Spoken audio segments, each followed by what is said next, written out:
I want to welcome everybody to this meeting with Herriman regarding annexation.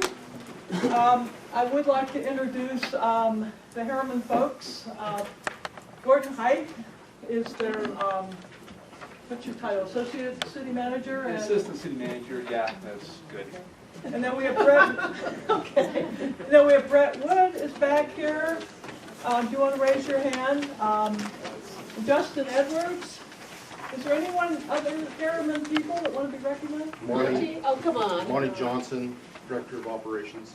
And Brenda's our planner, so she's up here helping me with the effort. Okay. Okay, well, as far as the format tonight is, we passed out, we've written some questions.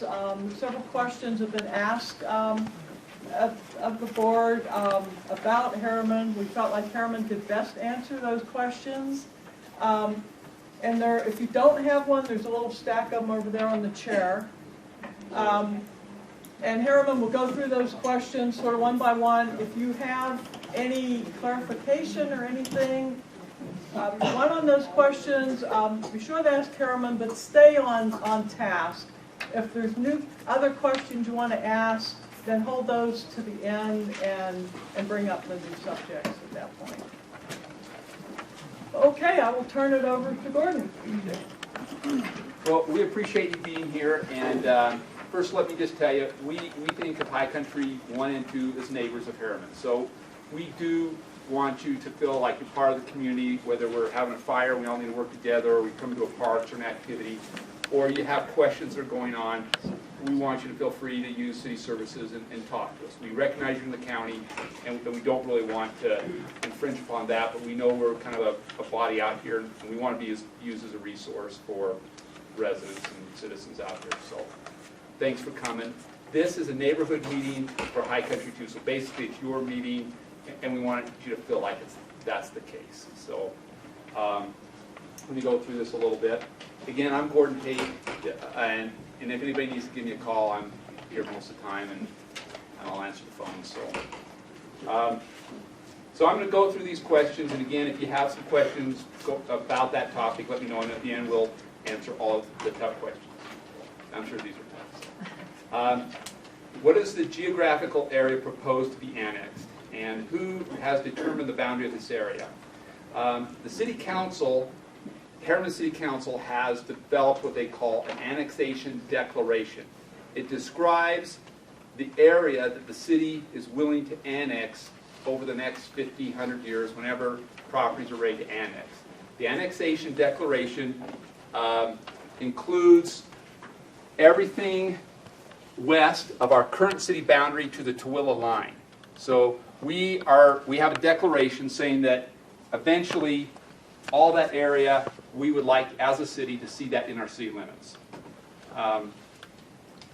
What that document is just basically a statement of desire. It doesn't really affect you. It doesn't cause you to annex. It doesn't state you can't go somewhere else, but that's what we would like to see happen as a city. So our policy is, eventually, we'd like to see all of High Country 1 and 2 inside of Herriman. And that's kind of what we'd see. Well, let me comment on that. And that really is just a statement of interest. It doesn't mean it happens automatically. It means we just have an interest in that property, staying in the Herriman area. By the way, South Jordan has done that annexation declaration coming south 118, coming all the way out that way. So you got cities trying to say we have interest in that. That's all it means. So the day it happens, whenever that is, could be 200 years, could be 5 years. We don't dictate that. But it's making sure that we take care of the residents out this way and it stays Herriman. Is really what we're saying. So the people actually drive that. The city does not drive that. So you have to file these to make sure you show an interest, because when South Shore came south of 118, historically this area up here has been Herriman. So if anybody filed an annexation declaration, it would just state that Herriman's interested. So if you filed an annexation declaration going to another community, we would have said we're interested in you doing that, and we'd be part of that discussion as a stakeholder. Number 2, what is the process to annex, and what does Herriman need to move forward with the process? Where is Herriman now in the process, and what is the cost and who pays it? So to annex into Herriman, there's no process started from us at this point. The only way that you can annex into the city is residents have to sign a petition and they have to prepare an annexation plat. There's a very strict state statute that you would have to go through to make it happen. At this point, I've seen no petitions. I have participated, the city as itself has participated in no way, either being for or against any petition to annex into the city. We believe that High Country 1 should be self-determinant, self-decided. We're not going to influence you one way or the other. Whatever you choose to do, that is fine. And High Country 2. And did I say 1? High Country 2. So we want High Country 1 to dictate what happens to High Country 2. No, that's not what I'm saying. We want High Country 2 to be self-determinant, to figure out what they're going to do. Once you figure out what you're going to do, we'll support whatever that decision or action is, whether it's 50 years from now, 10 years from now, or whenever. So we have made no effort, and eventually, and in fact, the city has no ability to deny or accept an annexation into the city. It's all determined by the state, by the lieutenant governor. That office is going to determine whether you annex into the city or not us. The only entity that can protest, from my understanding, is Salt Lake County. And the only grounds they can do to protest it is if they're going to lose more revenue than they make in by a particular annexation. So if they can prove to the state that they're going to lose funding by the annexation, your annexation petition would be denied. So those are the steps.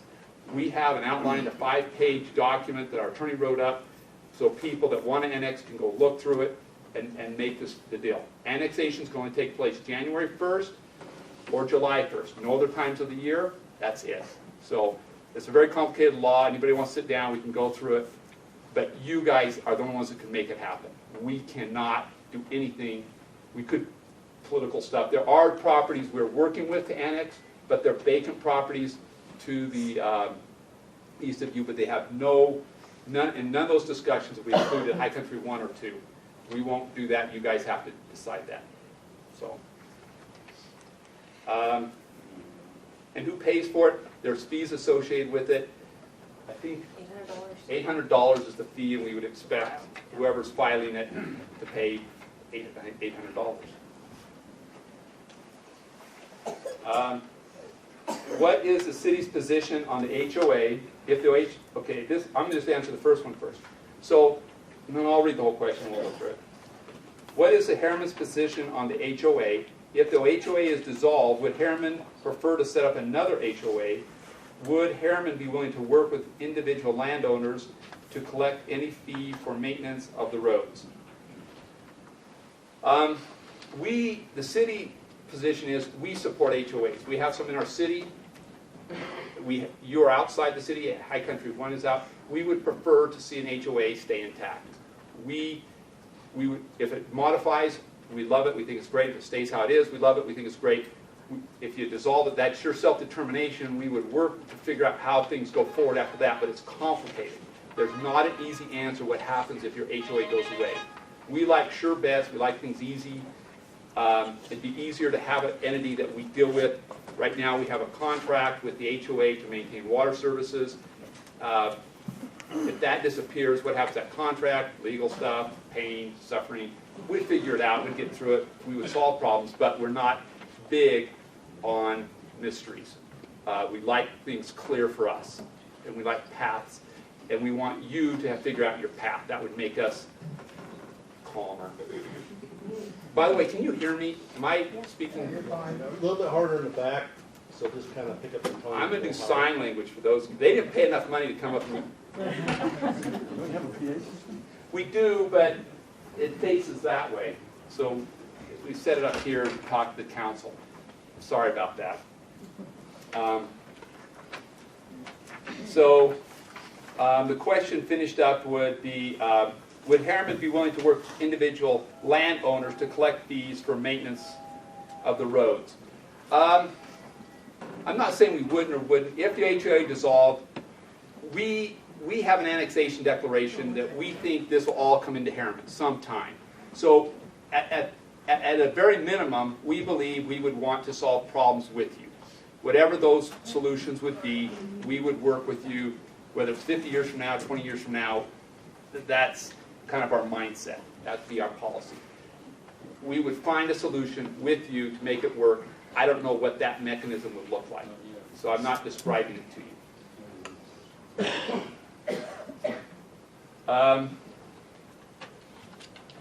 What do you see of the changes of the property tax if we annex into Herriman? How much are the park fees, including with the water bill? How much is franchise tax included in utility bills? How does that compare to taxes and fees we currently pay in the county? I'm not as familiar with the county fees, but I'll talk about Herriman's, and then you can kind of make a comparison. So if you were to annex into Herriman today,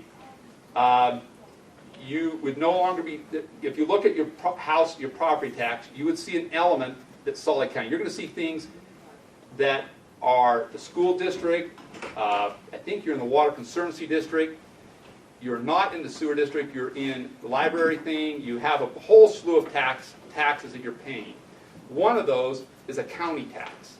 You're in Slovisa, you're in the fire district tax, all those would remain the same regardless if you're in the city of Herriman or not.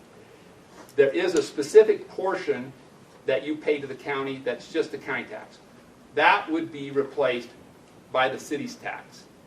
And I don't have offhand to tell you what percent that is, but if anybody's interested, we could tell you what that is. It's the same for all residential, and you could compare that 0.001 whatever number to what you're paying, and that would be the difference. I don't know if ours is higher or lower, but I believe it's a small enough number. If that's the reason you're making your decision, it's not a big deal to you because it's just not significant.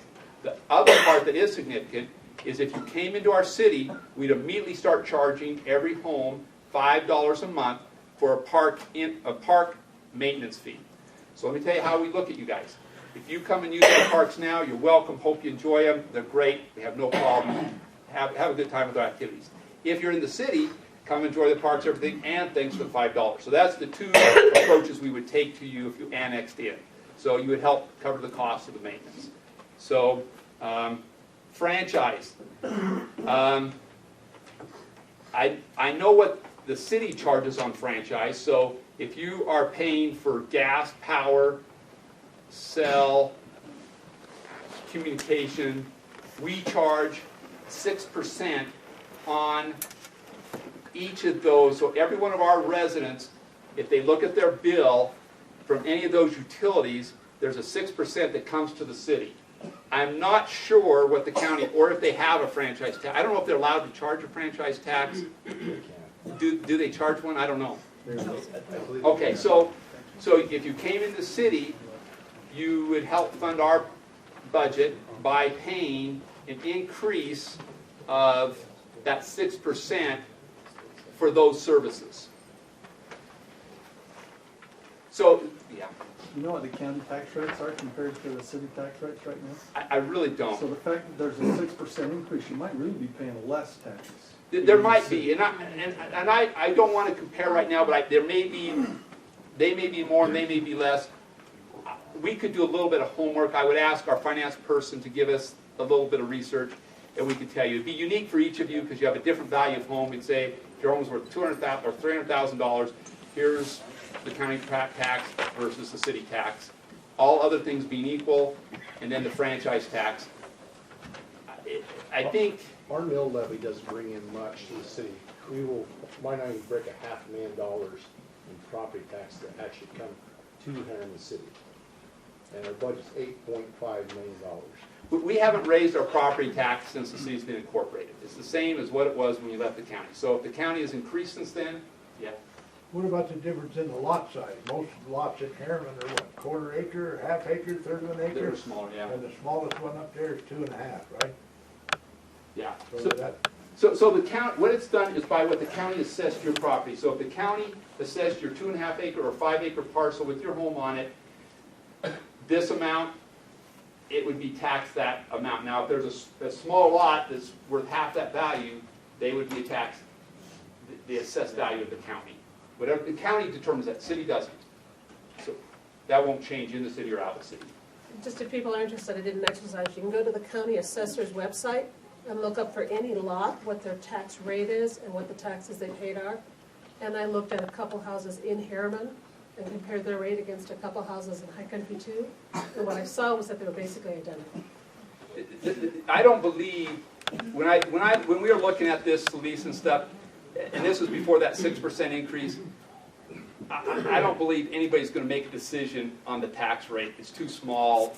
If that's the only decision you're making it on, there's not enough to make you care one way or the other. You're talking very small amounts of money. The $5 fee may be something that bugs you, the 6% may bug you, but the property tax is really small. It's not going to make much difference. I don't believe so.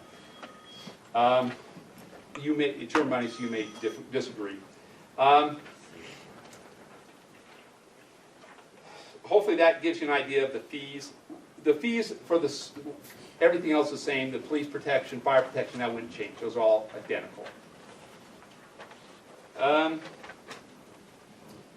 Would there be either a legal requirement or an expectation that if we annex into the sewer district, if we annex into Herriman, how much property tax will we pay to the sewer district? If so, would there be fees or expenses for the homeowners or landowners before sewer is put into the area? Okay, I know this has been an important topic on the sewer district because of the protection and the costs and so forth. So here's what I'll tell you on the sewer. Right now, the city limits is also the extent of both Jordan Valley Water Conservancy District, which won't affect you because you're in that, but also we have the extent of the sewer district to our city boundaries. And there's a reason we do that, is because in Herriman City, City Council can appoint a member on their board. That's kind of important to us. Now, there's no statutory reason we would have to, if you annex, that you'd have to be in the district. But there'd be pressure to do that because we like power. And power is being on boards, like the sewer district board. So whether the council would decide that we would have to include you and include the sewer district into the boundary is a policy decision that the council would have to decide. So I'm not going to answer whether we require that or not, but there's no statutory reason. But there is pressure to do that because we do like having when we say we, the council and staff, we like to have representation on the board from a specific council person. How would that affect FCOG, whereas you look at the geography and pumping stations and how you would get sewer lines up through there? You obviously have to go up through there, go up through the trees, you'd have to take them out and never come back. Right. So I know the property you have annexed, you've abandoned FCOG. Right. So would you do the same thing if that were annexed? Yeah, once you come into the city, you are no longer subject to Salt Lake County's ordinances other than maybe health stuff. The FCAUS would be completely eliminated. Now, we do have a hillside overlay zone. Now, our hillside overlay zone is more flexible than the FCAUS. It has restrictions, but it's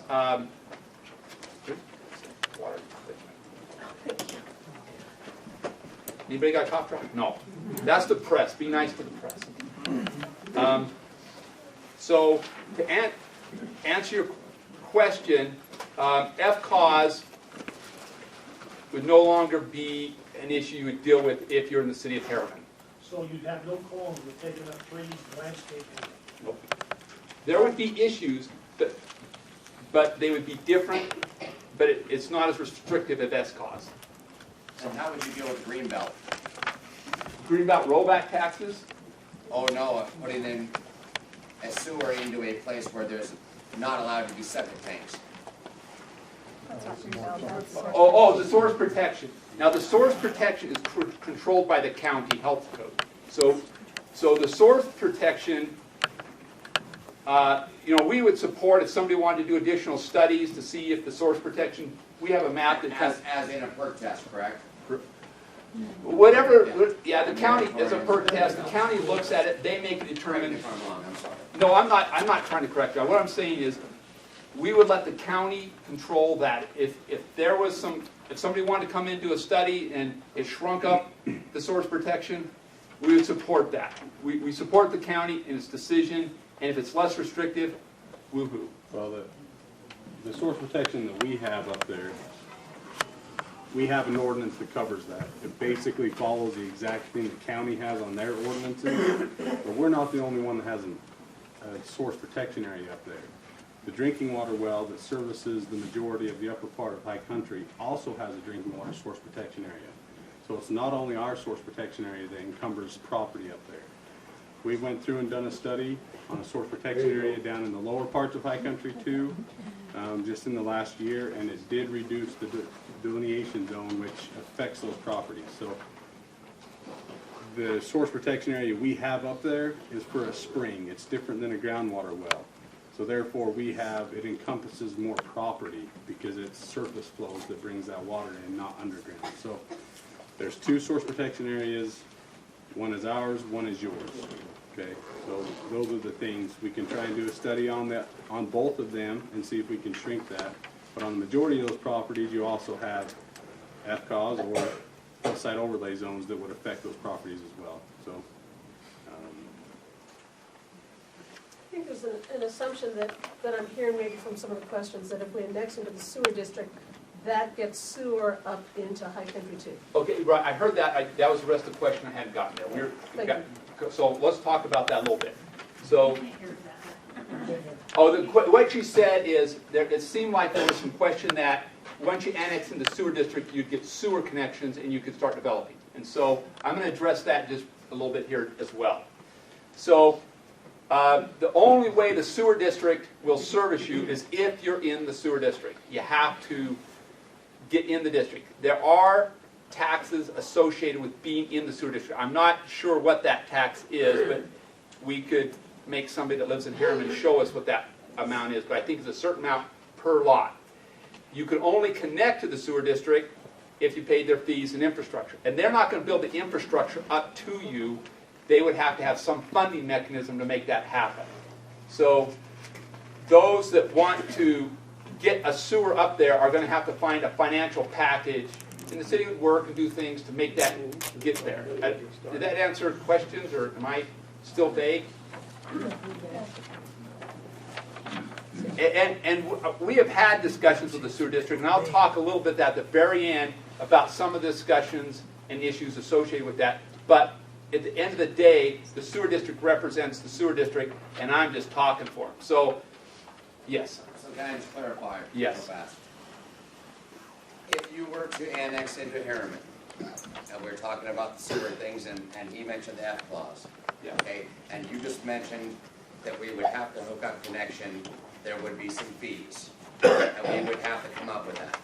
So what I was mentioning to you as far as the green belt and the moratoriums, as far as the septic tanks and people not being allowed to build on their properties because of those things, what would make it correct for Herriman to do it, and why would they be able to go into a place where they're not even allowed a septic tank, and then you guys were to come in with a sewer, and then possibly force people like myself and my parents to connect to your sewer? That's what I'm not understanding. Oh. Okay, let me back up a little bit. The sewer district, no, the state Board of Health has a policy in their rules that if a sewer line crosses in front of your property within 300 feet of a property line, property owners are supposed to connect to the sewer. Now, they have turned the enforcement of that over to the sewer district. And the sewer district policy is, if we run a sewer line that's within 300 feet of a house, we don't care if they hook up to it, we're not going to enforce it. That's what we were told. We met with the director and he says, we don't care, we run by people's house all the time, they don't have to connect. So, you can talk to them, I'm not representing them, they just told me that. So you have two conflicting policies, the state and the district. The district even went so far to say, is if you don't annex into their district, in the city or out of the city, they won't let you hook up. They'll force you and keep you from connecting to it, even if you're 300 feet. They will physically stop you from doing it. They would sue you if you hooked up to it. They won't let you. So you would have that restriction to fight against to hook up to them. So you would have to pay the fees, annex in the district, pay your money so you could hook up to it. So just because it goes in front of you, they won't let you do it. Now, if your whole district's annexes in, and there's an assessment or something like that, that could happen. But you would have to be the one signing the whole petition. You guys would have to drive it. You would have to agree to pay the assessment. It's all on your backs to do that. They cannot force that. Yes. So if we're in the sewer district, we don't automatically get sewer. Nope. Somebody has to come up with money to pay for it. Yeah. Is that something Herriman would come up with money for? Nope. With the sewer district? Nope. So they might help us find some money that someone's willing to give when nobody has any money anymore.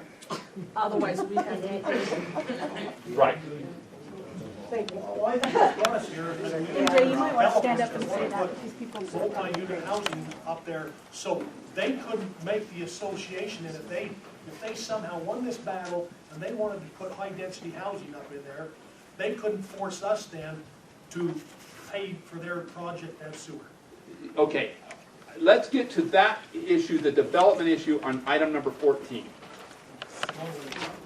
Okay. Come on, we're gonna. Oh, it's the second page. You didn't get that.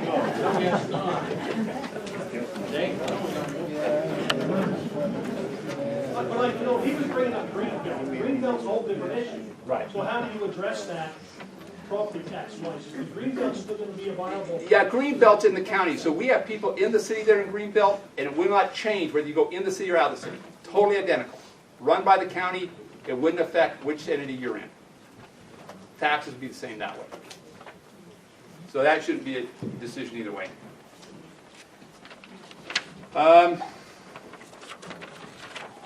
And we could have a meeting, and I think it'd be worthwhile in the future, if we feel like we need more information, to bring a sewer district representative and let them speak specifically to their issues. Gordon, just a quick question while we're on this. So you said that the council would make the decision whether to annex into the sewer district, is that correct? Can you stand? Okay, I will repeat his question. So he was asking the question, if you annex in the city, would it be the city council's decision of whether you would annex into the sewer district? That's the question he asked. You had more to it? Well, I'm curious what the answer is first. Oh, okay. So he wants to know the answer before he gives me the rest of the question. We have had several annexations into the city. In those cases, the property owners were eager to have the boundary of the sewer district encompass their properties. And so the annexation concurred at the same time they annexed into the city. The annexation included the sewer district at those times. I believe the city council, you're asking me, I don't know if the city council can force you into the district. I don't know that. I believe you would have to sign a petition to get in the district, and you could stay out of the district and still come into the city. I believe that's the case. In the past, it's come in when they sign a petition to annex into Herriman, they also sign a declaration to annex into the sewer district. So I don't believe the that's not council can signed, force you into the you're not district. going So if to you were in the the city, you could be out of the district unless you guys signed the petition. Were the previous annexations by developers? Yeah. People that come into the city want to make money on their property. So, and we'll talk about that in item 14. And then, by the way, it's not been big developers, it's been 5 acres here, 20 acres here, and they've gotten together trying to make a profit off their lots and subdivide it.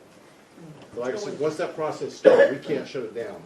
When sewer originally come down Rose Canyon Road and continued to the west, I happen to know that there were people along there who were forced to pay the fees by the district to hook up, or they would have liens put on them by the district. So it's kind of conflicting what you're telling us that the city. And you know what, I've been out here in those same years, and so did Monty, so we can kind of address that. I will right now. Because we're real live instances of that. Gordon doesn't live in the city because there's a reason. When you go down the mountain, it takes you 4 hours to buy a gallon of milk or not. We'll work for the city. So with that said, we were told within that 300 feet, we had to hook on. But he was in the district, so I he was was not. already in the district. If you remember right, the terms of that was they didn't force you to hook on, they automatically charged you your hookup fee, and they started billing you for the sewer service. regardless. So it didn't matter if you hooked on or not, And you it- were stuck with it. The month after it goes in front of your house. Came to an agreement and signed an agreement, you can pay that back over time. We need the sewer district to represent themselves. They would come and hook us up and charge us, and their bill would be like 3 times as I know what they much. said, but guess what? That's not what we're hearing today. I think the board up there has decided a little more passive response to that than aggressive response. It takes so much money to build that main trunk line, and they will not build it, they're not gonna go out and bond for it. The developer's gonna have to bring all those monies. We've talked to federal government trying to get some sewer up there. Guess what? It's a pretty big price tag. It's gonna be on you, bottom line. If you don't want it, I think just stay out of it. Say that again, So please. if we were to annex, you know, I know somebody doesn't live up there anymore on the top of Area D, okay? It cost him $75,000 to blast the bedrock out just to put his barn in. Right. So when you come to a point where, like you just said, you're not forced to hook up, but you are gonna be paying the fees, how much are those fees gonna be? Now, wait a minute, we gotta How be much are clear- those fees gonna be, if you let me finish, sir? Yep. And how much are those fees gonna be when you have to blast the bedrock to lay your pipe in? Are those, is that regulate on how high the fees cost? Right, when they do a study, decide what they're doing the project, number one, we do not represent the sewer district. So if you want real answers, go to them. Number two, we have to blast all through here every day of the week to build. Okay. We get that. That's a real cost of developing. So you're absolutely right, it jumps the cost way up. What that cost is, I can't say. The whole study needs to be that performer, and we have to do real soil analysis to find out how much you gotta do, and they'll put that all in the performer of the cost. That's the sewer district's issue, and you, if you decide. We're not gonna dictate that whatsoever, very clear. What sewer district's What gonna you give you? can dictate is no matter what, we would have to pay for the service even though we weren't No, gonna no, pay. we can never do that. That happened 20 years ago. And Earth Cloud. Longer than that. We've been here longer than that. I've been here 20 years ago, 5 years after moving, they said, we won't have sewer out there forever. You are in the district, but you're never gonna have sewer in your lifetime. 5 years later, I had to put it in. But we was already in the district is the issue, okay? Now, we want to tell you about our experiences and talking to them. If you want real answers, they're over in Draper. Mike Forster is the sewer engineer, would be glad to sit down with you. That's your real answers for that question. But you're right, think about it. No one's gonna build a pipe up Rose Canyon Road unless you guys pay for it. So if you don't pay for it, it doesn't go up the road. So that's how easy the answer is. You either have to open your pockets and pay for it, or not get built. So let me ask this, let me read the next one. I think we're on number 6. What are the advantages of residents of annexing to Herriman? What are the disadvantages? Let me answer that, Gordon. No, I think you're gonna talk to me if you come into the city. What? Well, to me, because I see a lot of you out in our parks now, I see it our town days. We cleared the roads down below your area, it's our roads already. Bottom line, guess what, you're not paying a dime for it, right? You're already getting all the benefits. You shop in our stores, we get a little sales tax revenue, we get a little bit of B&C road monies off the sale of gas when you buy it. That's all we're getting out of you, but we have a huge expense for what you guys, and I see you guys all the time. You bring your horses down, you turn them loose in the reel, and run loose for 4 hours, and then you're getting everything you want right now. So where's the advantage? Probably a little bit better public works service, bottom line. Are you telling me that you wouldn't plow the roads for your people in the city as far as it goes? And because we passed over that, we have some No. obligation to you? No, we said we'll do Well, it regardless. You're suggesting it's a moral something that we are taking from you. No, you're not taking away from us. Well, that's You what already get the benefit. Well, What I'm saying is really there's no Sir, benefit. why did you move out to where you moved to in the first place? We like it there. Did you like it there? No, actually, because, Are you trying to my start a in-laws own fight? property. Oh, okay. Hey guys, See, can I say that's the difference. something? We moved out here because we Can I like it say here. something a minute, please? You're going off topic. May I say something? I really appreciate the Herriman people being here to answer our questions, and they're our guests tonight, so let's all chill down just a little bit and be nice. I think what I'm hearing them say is they're not gonna make us annex into the sewer district if we don't want to, but if we want sewer, we're gonna have to pay for it. And the other thing I've heard Brett say before is we're already getting a lot of the advantages of being in the city without annexing into the city. So that's what I understood Brett to say before in our last meeting. Does that sound accurate? Yeah, and I don't wanna get this personal, I'm trying to give it from our experiences, and we are here as your guests. Excuse me, sir. I wanna know what the benefits are. I've got a dirt road, no curb, no gutter, no sewer, no street lights. And you like it, right? Nothing, and I like it. So There you go. what Keep it. benefits am I getting from you? No, what we're saying is, He's saying there's listen, none. you guys are not hearing what he's saying. You're not hearing what he's saying. Tom, He's that's what saying, I'm saying. Brett, let me, The benefit is, let's get personal with these guys. Let me just say, we're saying, there, you get all the benefits you get right now without paying for them, and we hope you enjoy them. You're welcome to come and use them. You get to go down our road that is paved with curb and gutter. You get to go to the park that we're going to have, the Easter egg hunt. We're going to form for Anybody from free. Tennessee can do That's that. right. So you got the benefit. We're We're saying saying you don't- should just say don't thanks, wanna thanks for come in. doing it. Be done. What I'm trying to say is you got it. Can we move on to question 7? You Yeah. can come up and ride Well, your let's horse see. on my I think the street. thing we have That's to a realize is benefit that- you have. and I did. We're here to So hear, it's an even thing. we're here to hear Herriman's response to what these people who want to do all this and force us to do it, Herriman's response to kind of rebut these guys. That's what we're here for, and we don't care if we get an advantage or not. They're not gonna charge us for passing over their roads. We just wanna know what we have to do to battle and beat these guys. I think that's what we're all here for, right? Well, we want to know the reality to some of the issues that were raised. We want to know what Harriman's view of it is. The only advantage you get if you came into the city, I believe, is that you could get somebody in your group to be on the city council, which might have some influence. You could maybe have closer political ties to something. That may be your advantage. I don't know. You may not see that as an advantage. I don't care. That may be a detriment to you. Maybe an advantage. There's not a huge, big thing, but I'm going to say a couple things that could be an advantage. The F-cause goes away, disappears, just vanishes overnight.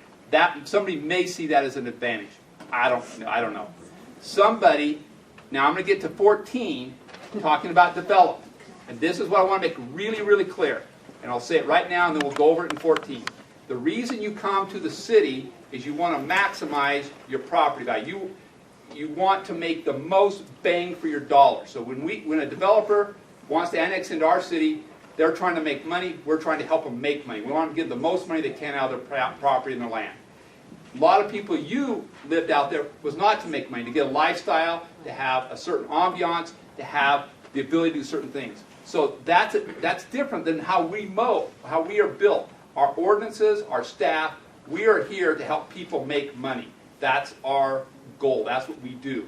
And so if you're looking at saying, hey, I want to have a certain lifestyle, I want to do this, that may not coincide with what we're trying to achieve. And I'm going to talk about that at 14. So let's hold off on that. And Brett, I had a request. They want you to stand up here when you answer the question. Okay, go ahead. You know, I'm a guest, I think I sit where We can't all throw rocks at you over here. I don't think you need to worry about discussing anything about the sewer unless you come up with $30 million or more in association. We're not going to get anything anyway, so let's go on to number 7. Whether they dig the road or the trench or wherever they put it, they're not going to do it until you come up with enough money to do it anyway. So let's go on to number 7. Number 7. Number 8. Oh, number 8. Sorry. Thank you. Okay, number 8. You didn't really address 7. Oh, did I? Oh. It's too broad. Okay, I'm going to talk about the advantages for non-residents to annex into Herriman. Down at 14, right? Yeah, 14. Catch all. 8. If we annex into Herriman with the HOA dissolved, would the city maintain our private gravel roads? Would Herriman charge to maintain our roads, grading, snowplow? Would that be covered by taxes we pay to the city? You have a public road. You have Rose Canyon Road. County maintains it. If you came to the city, they'd go away, we would maintain it. We're going to brag a little bit. It's not bragging if it's true. We would think we'd do a little better job, make it nicer. Here or there, it's not a big deal. That would not be a decision to annex or not annex. On your private roads, we have private roads in Herriman. Some of them are dirt, some of them are paved. We don't maintain them. However, if your HOA was dissolved and there was somebody we need to get an ambulance to, our public works crews would make sure we're passable for emergency services to get to places. We would hope that pieces get picked up and some arrangement would be made. Our policy is we don't maintain private roads. Those are owned by you. You would take care of them. That's one of the things I went back to the very beginning. If your HOA is intact, which we would prefer, we would have an HOA to deal with. just like the water system, we can negotiate an agreement and do some maintenance, either in the city or out of the city. That's open to you. We look to you as neighbors. We want you to be successful. We want you to be happy. We want you to have emergency services. We would do things to make that work and be a good relationship in the city, out of the city. So no, we would not look at your taxes to pay for the maintenance on your private road.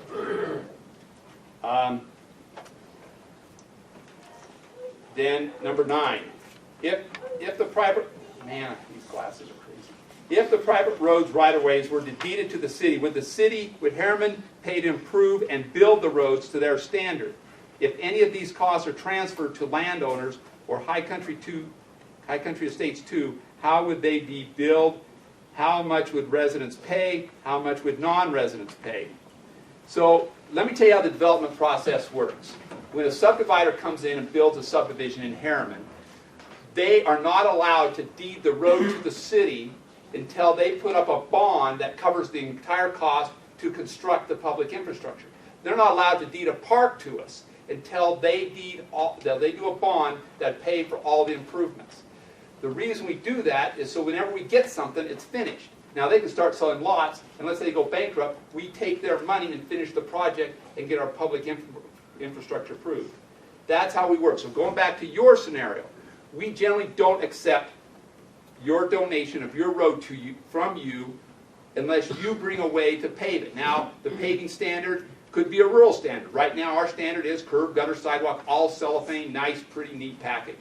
If there was a desire, the city council could adopt a rural standard, maybe has swales with asphalt, something could be done, but generally, this is our rule. We don't accept roads unless they meet our standard. Now, the exception to that is if you look at 7530 in the Rose Basin Annexation. Dirt road, great. It annexed into the city, the county was maintaining, it was a public road. Since it was public, we maintain now a dirt road.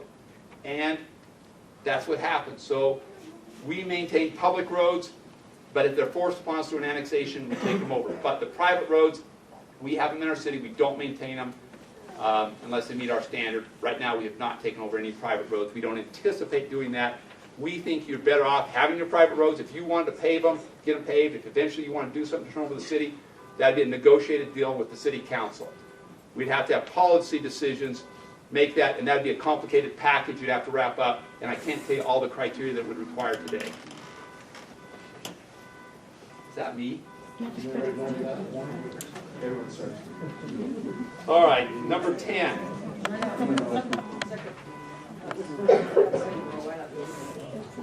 Doing that to distract attention from me.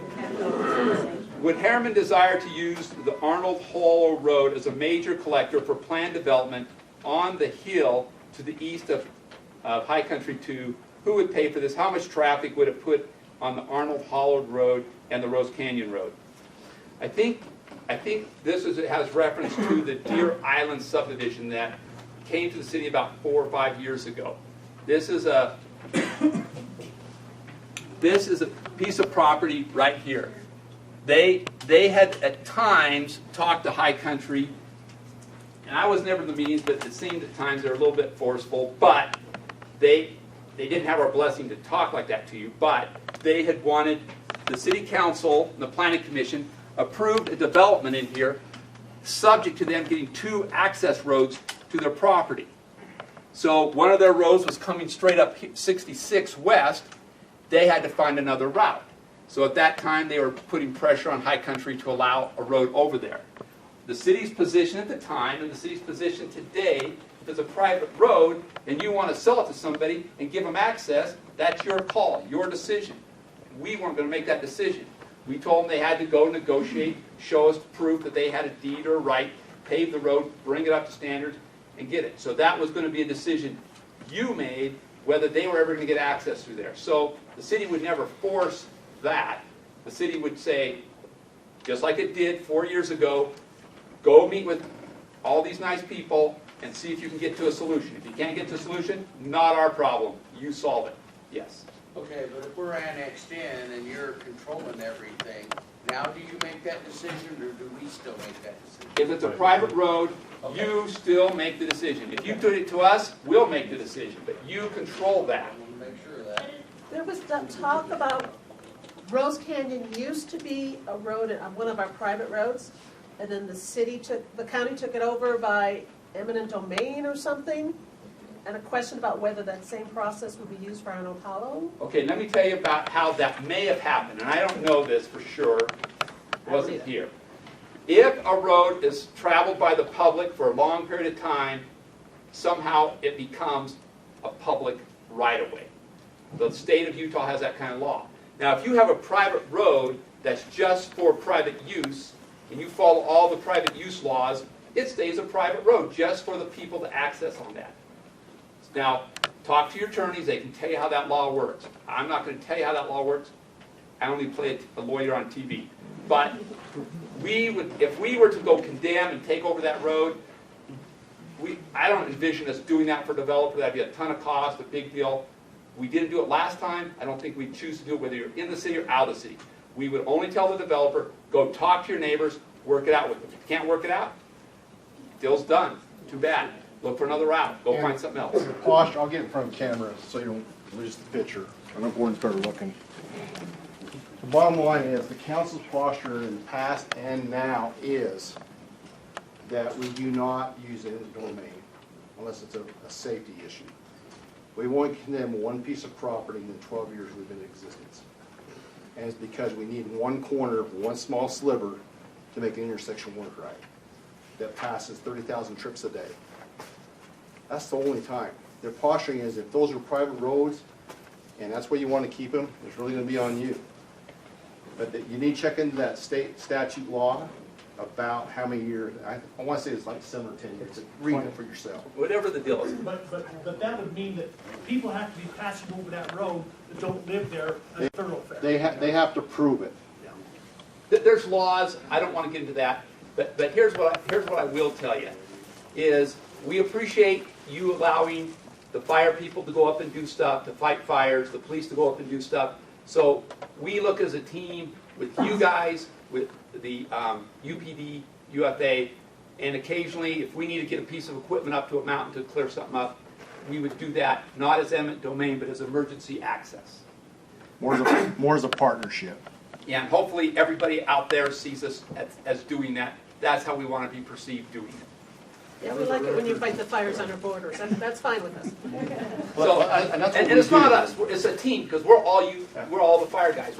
This whole room is all the same. As you know, wherever fire starts in you or starts over here, it gravitates beyond boundaries. So emergencies don't know boundaries. I wish they would. They don't. So we approach it as we're here to help you out. You're here. You're there to help us out when needed, and that's the way the Rosecrest fire worked out very well. That team effect got that one shut down really fast. And I know we lost some homes. Boy, I'll tell you, that could have took a lot more. And we're going to watch it every year. We're going to publicize a lot of fire stuff. We're big. We want to join with you on that. We'd like to have input on all that, so we support that. In fact, just tidbit of information. Gordon's been working really hard on buying a swath of land that's going to be nothing but open space in the future. To put a nice fire break between you guys and the city and Camp Williams property. We're looking at 2,000 acres of state open space. They'll Never have be trails, developed, but that's it. but just a trail that we slash Recreational a activities. road we can get fire trucks and equipment and apparatus up in there. That's our goal. That's a pretty big vision, isn't it? But that protects us all. And we're including property outside the county. So we'll talk about that on item 14.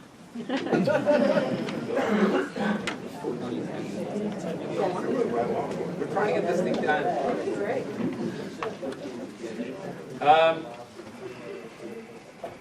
So, okay.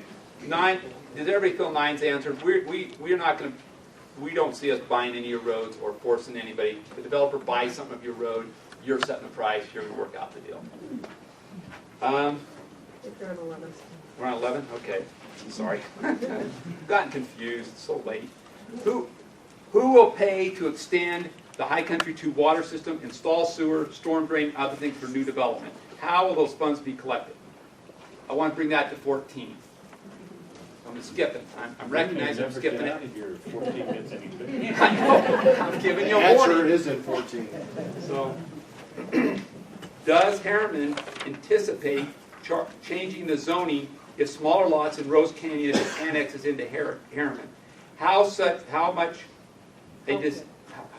would such a decision be made? Has Herriman promised higher density zoning to investors or realtors in High Country 2 if the annexing and the HOA were dissolved?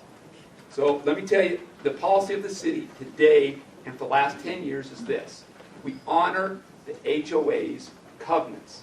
So whatever your covenants are, anybody that came in to develop, whether in the city, well, they can't do it outside the city.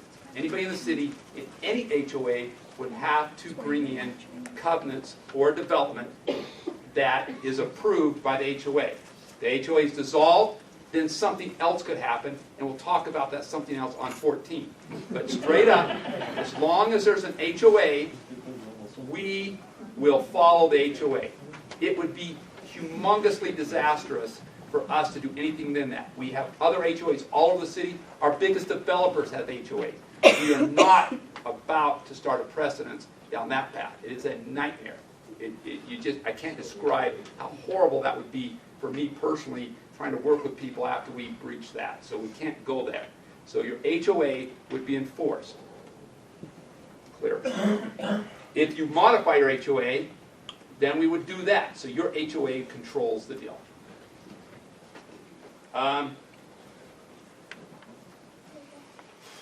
Oh, and no promise has been given to anybody on higher densities or anything other than what the HOA promises. So that's what we've promised. Whatever the HOA promises and all the other restrictions and requirements and codes. Development's tough. It is a hard business. When people are developing property in our city, even though we're so friendly, it's still tough. They have to come up with real dollars, pay a ton of money, meet all of our codes, meet all the fire, water, they do stuff. So it's not like it's generally haphazard. You have to bring a big plan, go through our whole public process, and it is fun. Brent over here makes it exciting. So if the HOA were dissolved, conceptually, what? Then something else would happen. I'm not saying what that is yet. That's 14. So We can't wait for 14. okay. Well, come on. If we started at 14, we'd be done by now. Yeah, I know. Is Herriman willing to take over ownership of the water system? Will it trade our water rights and assets for upgrade to the water system? Would that situation require new construction to purchase a water share before they can connect to the water system? Would it guarantee that water would be available for build out in High Country 2? I can address that if you want. You have to come from the camera? Up here, you got to yell. How did I do? Good. Okay, so with the water rights, you guys currently own water rights. You own enough to handle your complete build out, which is 702 acre feet of water. Okay, before that you owned around 1,000. We purchased about 300 of those. Okay, the HOA board wanted to be able to keep enough for your build out, so we purchased the excess. Okay. So right now you're currently using about 120 to 125 acre feet with the population you have. We lease the extra water right. So in between that 100 and whatever you're using now and the 702, we're leasing that. Okay? That way we can keep it in beneficial use. We can put it in our 40-year plan so that later on down the road, if a state engineer who controls water rights says HOA, you're not using your water, I want to take it away. We can protect it a little better. Okay? Great proposal by the board to do that, to try and keep it safe for the people who want to build later. Okay? As it happens now, as a lot is built in High Country 2, then that water is taken away from the leased water that we're doing now and goes back to them. Okay? Back to the kitty that you hold right now, added to the 120, 125, whatever that is. So right now you have all the water right you need. We're leasing it to keep it safe. Therefore, if you build, it goes back to the HOA, and we have an agreement that says that. And the lease agreement is for 99 years. Okay. So, but if you need it, it's back to you. If you guys decide to sell it, we have first right of refusal, basically, okay? So if nobody else wants to buy it, you want to sell it, therefore we have the right to buy it at that time, okay? We got this big mailing. One of the assertions in the mailing was that if the HOA dissolved, Herriman would take over our water system and our water rights in exchange for upgrading the water system. No, not that I'm aware of. Unless you What's annex that? into the city. We talked about this for the last several years, when you proposed to us to help you maintain your water system. Do we want it? Well, right now, we're having a tough time keeping our own infrastructure and upgrading that. So take on that other right now, it's just not in the planning. But we're actually kind of being controlled and sent that direction by your HOA board and what you want us to do. When we got help, got this maintenance contract, it was because it's something you want us to do. We had Defense Council, that's a good thing for Herriman, because our trucks go up there. But you know, I think if you watch the fire season, when a fire starts up there, these guys go right up to those tanks and pumps and make sure everything's running fine, so we get those fires put out right away. You did get some benefit by that. We think it's a good agreement, but we'll just honor you and respect your wishes. So as long as you're in the HOA, the water rights stay yours, even if you annex into the city, okay? If the HOA is dissolved and then you annex into the city, who knows what happens? But then obviously, the water rights, I don't know what would happen. They go back to the owners of the property, whatever. I don't know how that works out. But as of right now, as the HOA stays in place, whether you annex or not, the water rights are still yours, okay, as an HOA. The water system itself, we look as a private system, just like the roads. We cannot take something from you. You own it. And again, when we talk to a developer, if they're going to build a water system and they want to dedicate it to us, we have a specific standard and spec it has to meet in terms of... Are you allergic to him? No. I find a lot of people that way. Oh, are we? I'll give you this. So the water system would be yours. Now, if the HOA dissolved, disappeared, again, we'd be a neighbor. I don't know how the pieces would be picked up, but we would probably not be happy in seeing somebody out of water. We would probably work something out until we solved something. I don't know how it'd solve it, but it'd still be yours. We would not just yank it. Are you aware that the state has established a system for dissolving HOAs? It requires a trustee or a receiver to handle all of the assets of the HOA, and our HOA requires that that person would make sure the assets are turned over to a municipality. So all that's taken care of legally. It's not a great big hassle. There is a system to do it, and it's outlined by the state. And I'm sure there are things, we just have never done it, we've never researched it, we're not experienced in taking over HOAs, and our goal isn't to take it over. We're not out here aggressively. What you see Justin doing is what the HOA is asking him to do. We're not going to overstep. We've had one HOA dissolve out here since we incorporated. And because they didn't see they was getting any benefit out of the HOA, then they was already getting out of the city. So they felt like it was double paying. And they were. And they were. Because there was no water system, there was nothing there. They was getting the same services. So what that was dissolved was anything they had in their kitty did get dissolved to the municipality. But that's a whole can of worms that it took about 3 years for a small HOA of just, it's very small. Yours is very complicated. You own some real assets, so they get pretty sticky. There is a system, it's not just a random thing. Right. We just Well, aren't that's really... what our documents say, which is something different, so. We won't get into that. All I'm saying is, I can't predict today how the pieces would fall out and what would go. We, as a city, our policy is to work with you and the residents to make the fairest and best outcome of the results.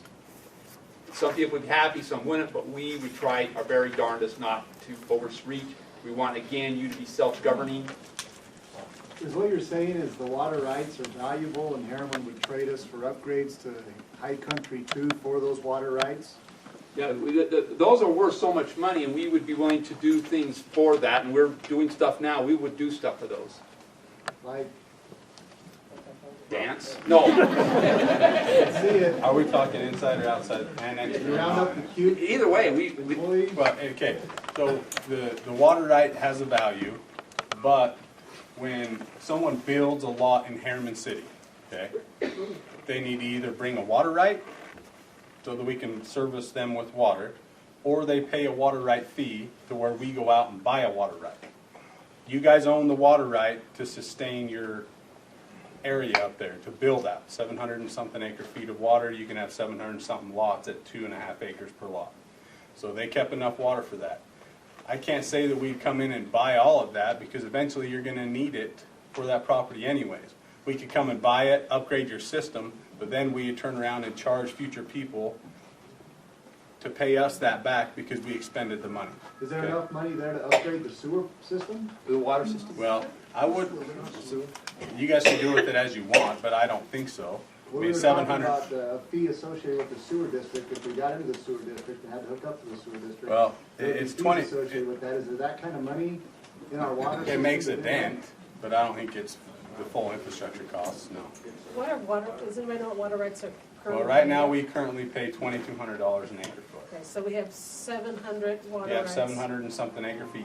You're currently You need using 120. 120 something of them though. So we have 580, maybe 600 times, so 1.2 million. Something in that effect. $1.2 million worth of water right. And the master plan for the water system calls for about $8 million in expenditures.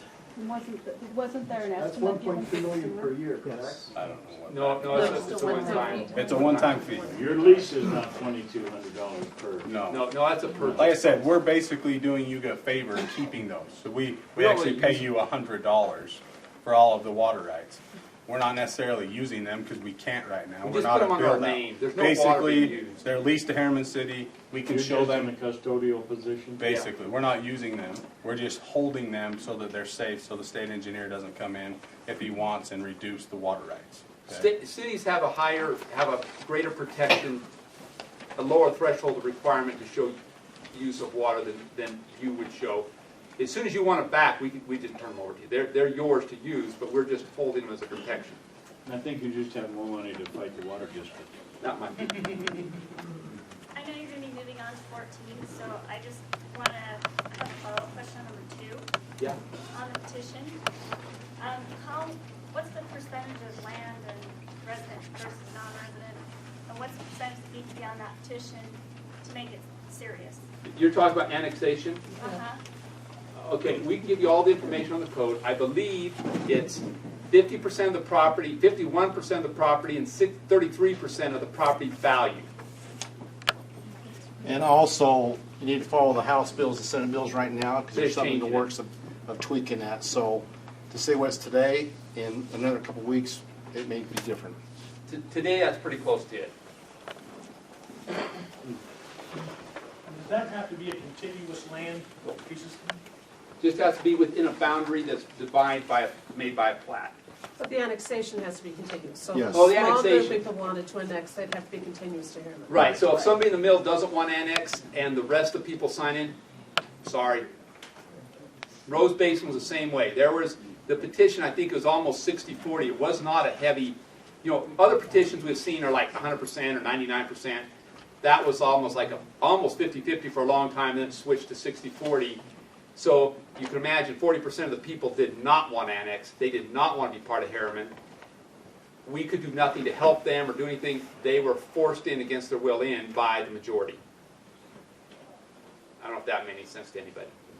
Yeah. So, so we answered 13. Getting closer. So now we're on to 14. And I want to give just a small amount of background before we get too heavy into 14. So I've been with the city for about 5 years. And that was clear back in the Deer Island days. And since that time, there's been discussion from a lot of different people from high country on different issues. And I want to make it extremely clear on a couple things that I am really strong on. One is, I believe that as a community, we're healthier with a diversity of housing styles. I don't believe it's good for everybody in the whole valley being quarter-acre lots or 5-acre lots. I think there's a help to have both things. And I think it's healthy to have people that want to go and have this quality of life with the 5 acres and do that. I think that's great. So I recognize that lifestyle. It's huge. It's important. I honor it. It's great. I do not want to see anything that would degrade or hurt that. So I recognize that side. I also want to say that High Country 2 has been in existence for 30 years. And I have talked to a number of property owners that sense a lot of frustration with the inability to do stuff. And it's not a single thing. You have FCOS, you have the protection overlay zone, you have terrain, you have infrastructure, you have finance costs, you have a myriad of 25 different items that are basically not allowing people to use the property they'd like to or anticipated to. So I am totally sympathetic to that crowd too, because I'd be frustrated too. So you have two groups of people that have come and talked to the city at various levels for various different times. So, just because I'm a busybody, I got involved. And so I said, how do you guys, how can this work? What happens? Technically, there could be another 400 units built up in High Country 2. Plus or minus, split a few acres into 2.5, whatever. That's how many lots you got. They're not going to get built. 30 years from now, if the status quo stays exactly the same, all of you are going to be meeting with all of us, except we'll all be different, and we're going to say, we have this property, we can't do anything with it, and we got this conflict and this strife. We cannot solve this problem. So in thinking that we don't want to be there in 30 years, I started thinking, how does this work? What goes on? How could this take place? This goes back to the earlier statement that's the premise of item 14. The city is here to help people maximize their dollars. How do you make money? How can you make this work? Because who's building our city? It's developers. They're putting in the dollars. We're not. Who's putting in millions of dollars of water, streets, roads? It's developers. So we've got to make it work. We had an experience 2 years ago or 3 years ago where all the developers lost all their money. How great was that for the city? That sucked. Anyway, so the point being is it was terrible. We're cleaning up messes today on people that failed financially. It was terrible. We don't want to see that again. So we're very conscientious that if the project goes forward, we want it to succeed. We want the people to walk away with money in their pocket and have it be successful.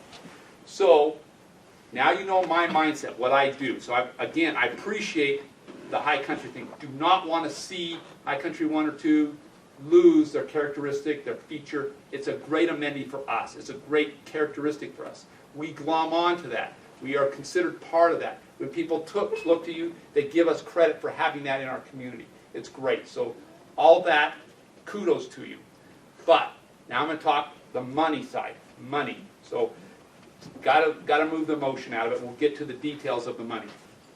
So a lot of people that can't build are up in this upper area. There's some houses there, but there's a significant group.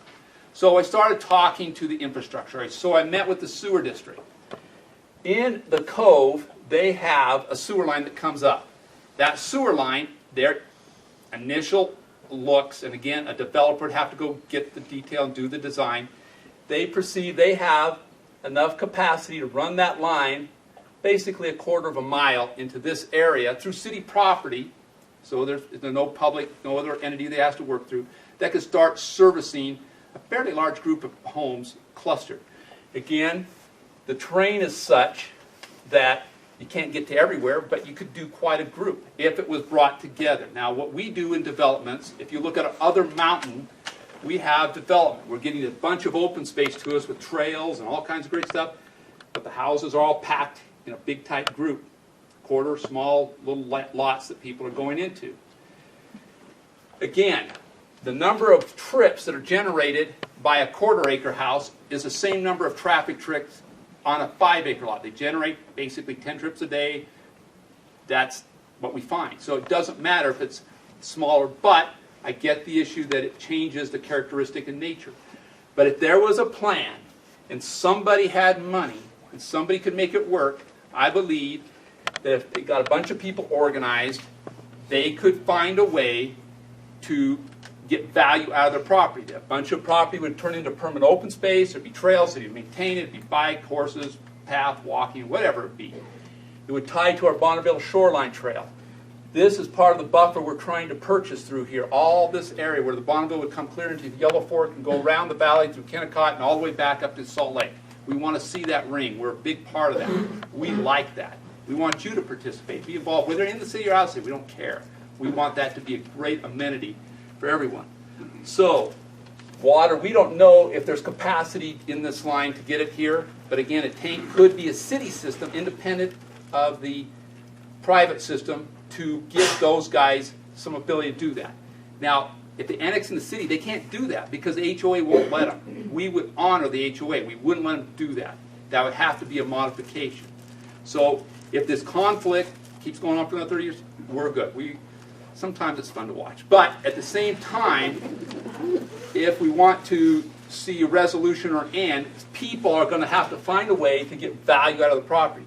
Now, I'm sure that some of these people up here would still want to be on a 5-acre, the thing, the dream, the thing they wanted. But financially, now this goes back to the money side of it, not going to happen. Just is not going to take place. The only way this takes place is so Bill Gates walks in, drops a grundle of money, doesn't care what the cost is, and makes a big resort thing, and everybody gets their 5-acre lots, and it happens. Cleans up, does a bunch of stuff. Those don't happen, by the way. So I'm saying it doesn't happen. You're not going to see that kind of a deal.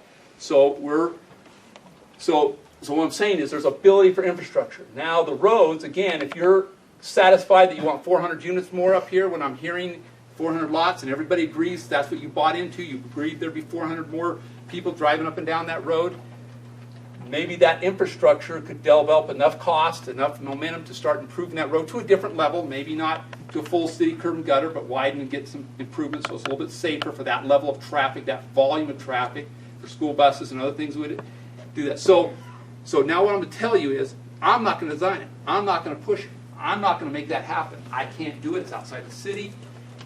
And I'm not saying it should happen. It may be the wrong thing to even do. But what I'm going to tell you is if somebody wanted to sit down and talk about that kind of a thing, that maybe you segregate an HOA that does this, an HOA that does that, working out some kind of deal, it appears the numbers could work for somebody to come in, make a profit, live in this area, have access to open space and stuff, but it changes things. It's definitely a change. Don't want to understate that. So I was, again, complimenting what we got here. We love that. We think we glom onto it. We say that's part of us. Whether you guys want us to or not, we like it. So hopefully that's not offensive to you. I don't want to debate it today. That's not what I'm saying should happen. I'm saying it could. It would be great if there was not a conflict between your organizations, that you guys got along harmoniously.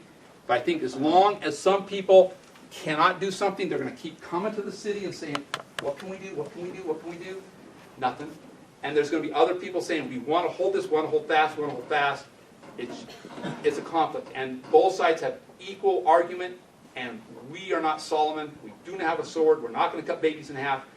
That's for self-governance of you guys to figure out if you want to keep seeing lawsuits, all that stuff going on, we're fine. We don't want to interfere. We'll keep being the neighbor. We want you guys to like us. We like you guys. We're glad you're here. We want you to use this building. We want you to use our facilities. We want you to be a part, whether you annex or not. We want you to be a part of our community, and we welcome you. And I hope you always feel that way. Has anybody approached you with a plan like that? Has a developer come to you? They've all come with ideas like that. But anybody developed a plan that No, has the I numbers, have that not shows seen a the plan. numbers work? From me experiencing what other developers done, it appears like that could work. Somebody could come together and accomplish that. They can't do it because you have the HOA restrictions. We're going to honor that. I'm not going to push somebody to do something against what the HOA is. You guys have to decide if you're going to do something different. So I'm just telling you, there's options out there. I'm not going to even take a side on that. Do not care which way you go. So that's my whole story. I've told developers that, told other people that. So could the upper area of Pine Country 2 annex in, not the whole? You can annex any part or parcel of the district. You don't have. It's all connected, right? I mean, it's all As long as it's contiguous of our city boundary. Right. This group could annex in, but we'd still hold them true to the covenants, even if that was out. As long as there's an HOA there, they hold to the covenant. Regardless of what's in it, you could annex just this one parcel in if you wanted. Right. If that one guy wanted to annex in, We don't care. Then he could run for city council. But the question is their access and whether they use high country roads or not. Okay, now here's part of the game. You would have to make those, I would push the developer back to you and say, go negotiate with High Country. If they turn you down, they turn you down. If they accept you, they accept you. Throw enough money at them, maybe they go, maybe they don't. That's your call, this body's decision. That's against our engineering standards. The fire marshal won't approve that until we have a way in, way out from a different direction. So we would let that go through the standard. So it's a deal. It can happen. Could it take place? Sure. Could somebody make money? Yes. Is it different than what the HOA set up today? Yes. We're not going to promote it as a city. We're not going to try to do it. We're just looking at how a problem can be solved. You guys have to solve it. We cannot do it. We don't want to do it. We do not want to have that. We have expertise about parks, roads, engineering. We'll give you what we can. Any more questions on 14?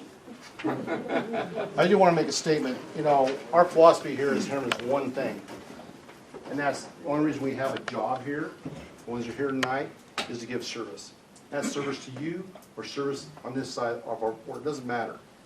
That's the only reason we exist, public service. So with that statement, that's all encompassing. I look out here and see all the faces. You know how many times I've seen you here in City Hall, meeting with Gordon and staff members, or it be water, or it be road issue, or it be just a complaint. And you know what? Some of those complaints are speeding down Rose Canyon Road that we don't, it's out of our boundary. Guess what? We have a little more push there. We make phone calls and get some of the speeds adjusted. That's our role, to give service. As long as me and Gordon are here and the council we have, that's the direction we've been given. We're not here trying to grab or make any deals. That's not our philosophy. If something works out between you two, we'll work with you at that point. But continue to come above Gordon. He likes it. Like I said, I see a lot of faces. I see you here all the time. And that's how we're built. That's what we're about. Thanks for your time, guys. We appreciate it. Thanks.